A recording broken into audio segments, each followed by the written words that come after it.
아주 특별하고 매우 숭고한 투자가 있다고 해서 제가 다녀왔습니다.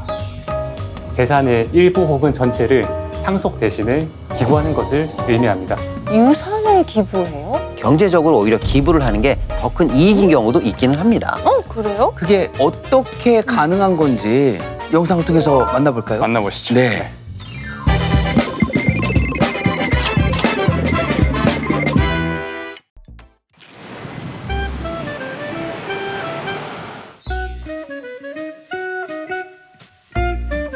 아니 근데 비도 안 오는데 우산을 왜 쓴 거예요?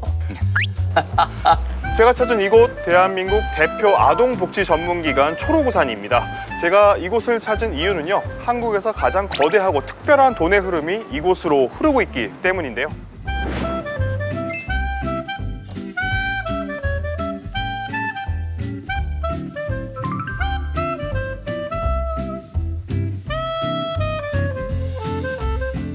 기부의 변천사를 보다가 벽면 가득한 이름과 사진들을 발견했는데요. 바로 기부를 한 후원자들의 이름과 사진이었습니다. 특히 사진 속 후원자들의 공통점, 바로 자신의 유산을 기부했다는 건데요. 유산을 기부해요? 유산을 기부한다는 게 어떤 것인지 전문가를 만나 알아보겠습니다. 안녕하세요. 먼저 자기소개 부탁드립니다. 저는 초록우산이라는 아동복지 전문기관에서 유산 기부를 담당하고 있는 최원석 팀장입니다.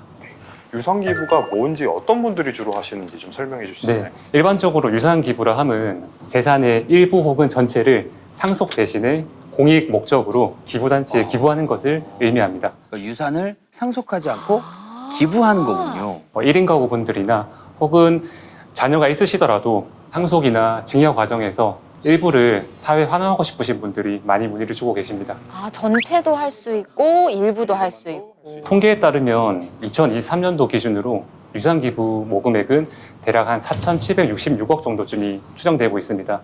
앞으로는 유산 기부가 훨씬 더 많이 활성화될 것으로 판단하고 있습니다. 유산 기부 설명을 들어도 와닿지 않죠? 그래서 실제로 유산 기부를 선택하신 분을 만나러 갔습니다.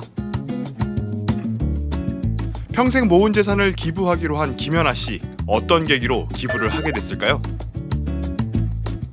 일남 오녀의 막내로 태어났는데 없이 살아도 잘 살았는데 아버지가 갑자기 돌아가셨어요.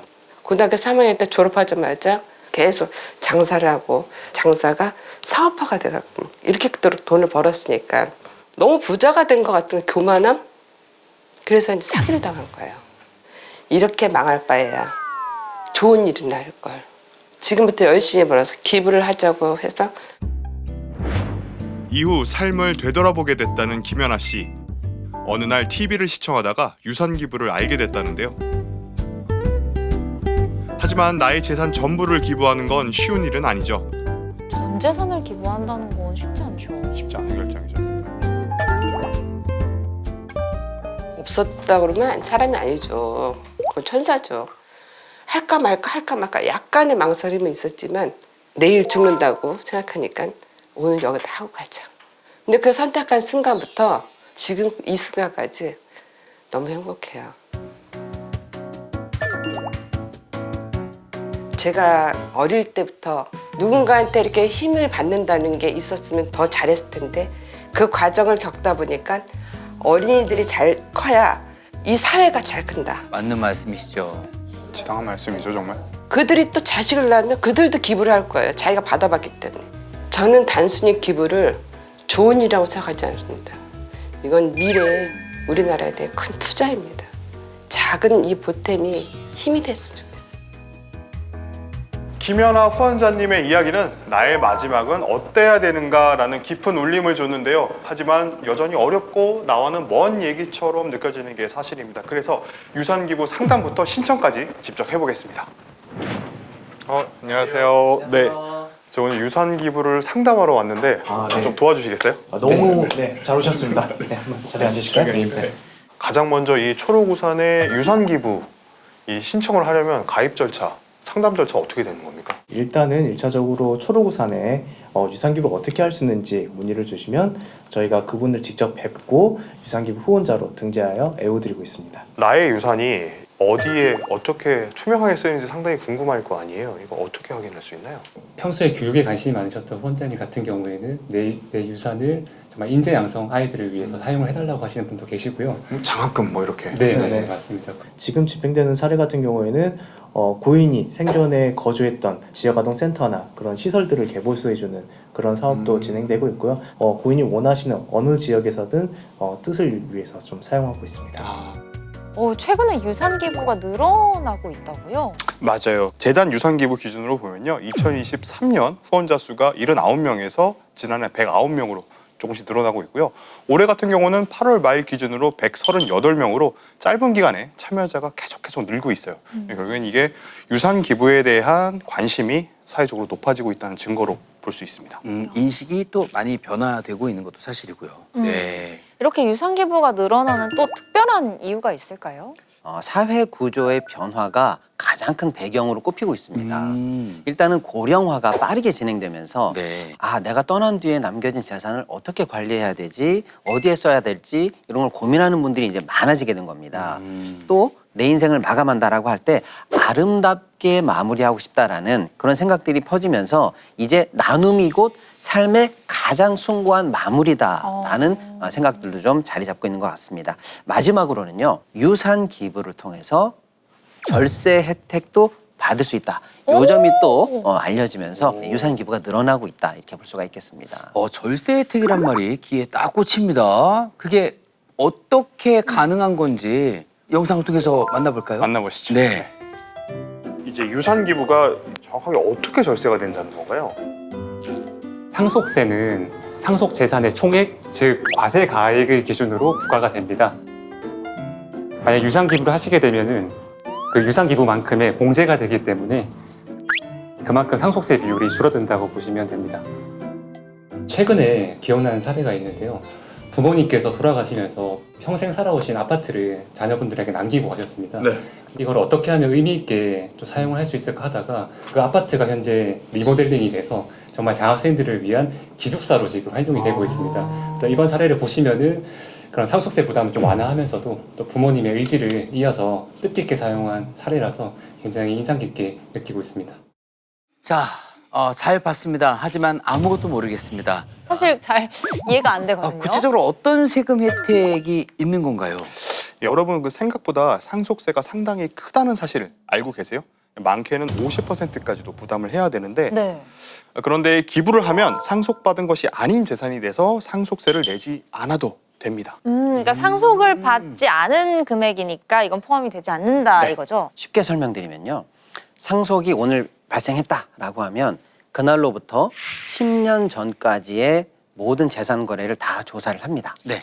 1년 전에 자녀한테 준 금액, 또 그 2년 전에 누구에게 준 금액을 다 다시 합쳐요. 그렇군요. 예. 그런데 여기에서 내가 기부한 건 합쳐지지 않습니다. 오히려 총 재산에서 뚝 잘라서 이걸 빼줍니다. 그러니까 상속 재산 전체가 늘어나는 게 아니라 오히려 줄어드는. 그래서 세금을 낼 수 있는 대상 자체를 줄어들게 하는 효과가 있는 거죠. 그러면은 지금 가지고 있지 않은 재산이 있을 수도 있는데 그것까지 포함을 시켜서 내가 상속세를 내야 되는 맞습니다. 거구나. 그래서 다 더해지는데 기부한 것은 더해지지 않습니다.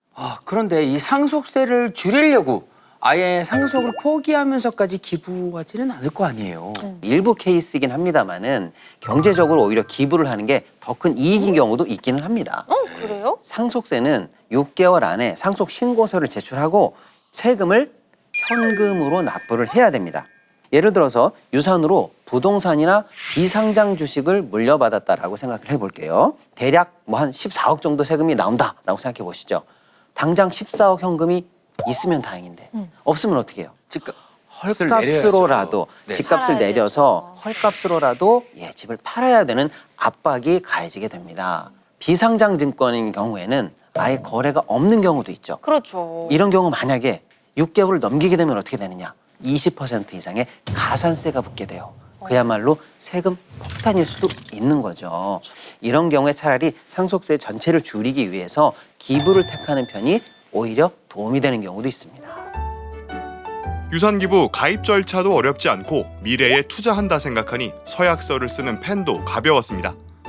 아, 실제로 신청을 하고 오셨군요. 네네. 강제력은 없습니다만 일단 네. 이렇게 됐으면 좋은 일에 우리 미래를 위해서 얼마 한다고는 안 썼잖아. 일단 한다고. 아니야 뭐 그럼 생활에서 쉽게 실천할 수 있는 기부가 또 있다면 어떤 게 있어요? 기부를 목적으로 하는 나눔 런이라고 해서 좀 나눔 마라톤에 참여할 수 있는 방법들도 있고요. 행복한 크리스마스를 전달하기 위해서 산타 원정대라는 사업을 하고 있는데 그 친구들을 위한 자원봉사라든지 다양한 재능 기부로도 또 기부에 참여하실 수가 있습니다. 그래서 너무 무겁게 받아들이지 말고 가볍게 실천할 수 있는 기부가 더 많이 이루어지면 좋을 것 같습니다. 한 사람이 사회에 남긴 유산이 수많은 아이들의 미래를 바꿀 씨앗이 되었습니다. 유산 기부는 단순히 자산을 비우는 행위가 아닙니다. 내 인생의 가치를 가장 크게 불리는 마지막 투자인 셈인데요. 평생을 다해 모은 자산, 여러분은 어떤 의미로 남길 바라시나요? 지금까지 돈선체크였습니다.